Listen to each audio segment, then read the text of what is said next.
Broncos lose to the Buccaneers 28-10. So we'll obviously spend quite a bit of the show talking about that, but not all of it necessarily.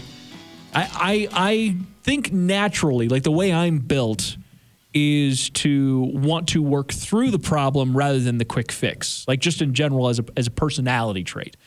Now, that sometimes gets confused with being an apologist for things.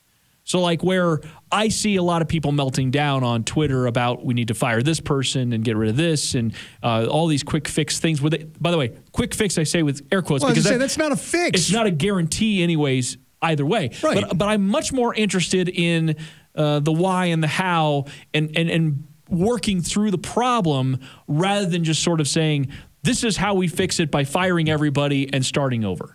Yeah, just firing people for the sake of firing people, and you always get the stupidest excuses for that. Well, we're sending a message to who about what? You know, this team is better under Vic Fangio than it was under Vance Joseph, and they've continued to build and they've made progress. Does that necessarily translate to wins? Not so far. Is a large portion of that due to the fact that the Broncos now have $58.5 million tied up in players that are injured for the rest of the year? Oh, yeah, it does. I tell you what, you go around the league and you tell me, you take away the team's starting quarterback, number one wide receiver, 1B running back, 1A, whatever you want to call Phil Lindsay. You have their right tackle, starting right tackle opt out. They lose their starting right defensive end.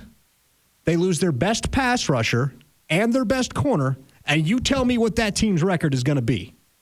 Not to mention you took on three teams that went 8-1 during that time. Three basically bona fide playoff teams. Look, it sounds like excuses, but these are just facts. Yeah, I'm just saying. And then three teams that are ostensibly going to win their division. Pittsburgh is going to have competition from Baltimore, and of course, Tampa should have competition from New Orleans. Tennessee's probably going to win their division outright. Colts are a pretty good football team, though. But you're talking about a team that went to the AFC Championship, a team that's either going to finish first or second in its division in Pittsburgh, and two Hall of Fame quarterbacks, Roethlisberger and Brady, and then the all-time greatest, the Tannegoat. Had to do it to him. No, it baffles me. Like the Broncos are not a Super Bowl contender, even at full strength right now. They are not a Super Bowl contender. I don't want people to mistake what I'm saying for that. And despite the optimism that we had coming into this season, and we did have optimism like a lot of Broncos country, I think you've been pretty consistent on that. This is not a Super Bowl season. It's not a Super Bowl contender. And I said that from the outright. We said they could surprise some people, but that's what the NFL is. Said they could surprise people if they get a bunch of breaks. You might see a 10-win football team. You might see a team that can make the playoffs, that kind of thing. We were always clear and concise about that. But, they didn't get the breaks. They did get a bunch of injuries. And so now you have, and they went up against great football teams to start. We always knew the first quarter season was going to be the most difficult. We always knew that. These are all things that everybody was saying back in July before all this.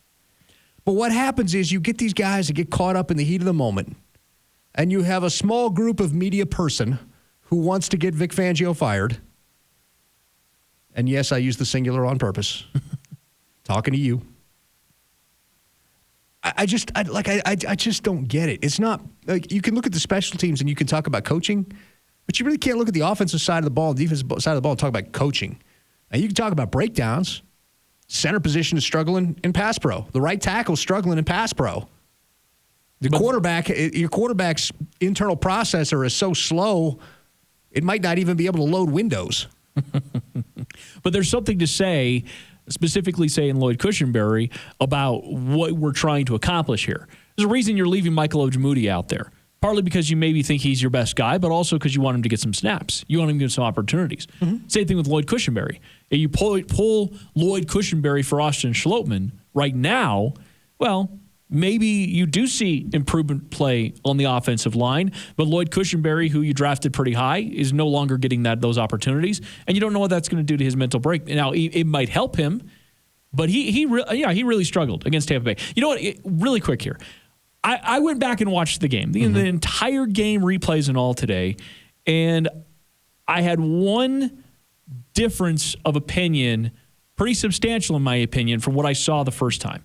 the first time I saw a team that looked a little flat. I felt like they weren't really, they didn't seem, and this is just from the TV watching, it just didn't seem like they were really clicking. I had higher expectations about the way the offense was going to be able to function. I just had higher expectations. And what changed? When I watched it on the second time, I didn't see that. I actually saw just a team outmatched.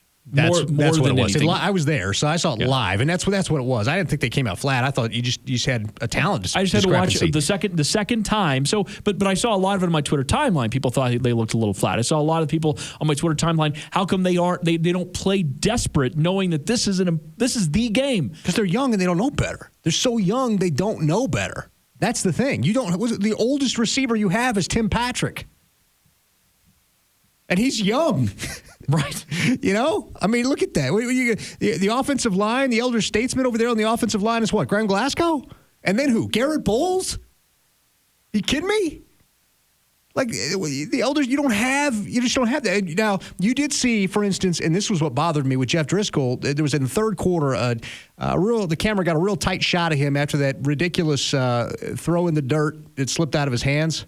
And on his face, the body language was just like, I just don't care. That's what it looked like. His face is just like, oh, well, not mad at himself, not anything like that. Just kind of laughed at the moment and kept on going. The problem with the offense when it came out flat, problem was the quarterback holds on to the ball too long. He doesn't get off his first read. We've been cracking jokes about this. He doesn't have a slow clock. The man's got a sundial.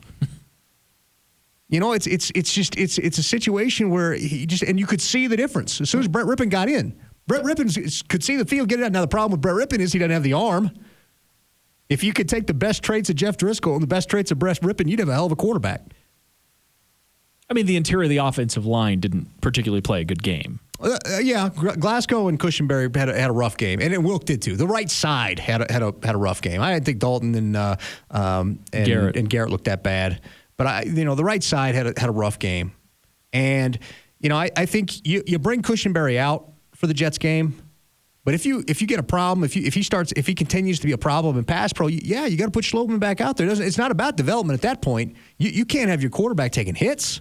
Yeah, and that's become a disturbing trend. I mean, it doesn't matter who they're putting back there at this point. If Locke comes back, you have to have the maximum amount of protection around him. And it might be nice to get some of those young guys reps, but you can't do that at the expense of your quarterback. Speaking of maximum amount of protection, something that you've been kind of pounding the table for the last couple of weeks about running a little more max protect sets, and they have just not done that. They're staying in the 11 personnel. And now, and here's the thing that really bothered me.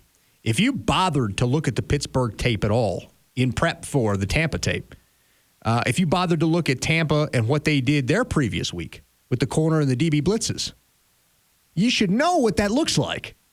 And you should know right away to send your running back out into the teeth of that blitz so you can dump it over the top and get a big gain. And they did that once late. That was that big play to Royce. Yep. Otherwise, they got hammered on that. And I think it happened twice early on that they sent the DB off the corner, and you could see it, and you knew it was coming, and the quarterback couldn't see it. How's your quarterback not see it? I'm sitting up in the press box, and I can see it. So that was disturbing to me. That was my big thing with Driscoll was, it was a fun story against Pittsburgh, but he lacks the ability to identify what's happening pre-snap, and he lacks the ability to process mid-play. Sure, he's got great tools, and he would absolutely tear up the XFL. But that's not a starting NFL quarterback.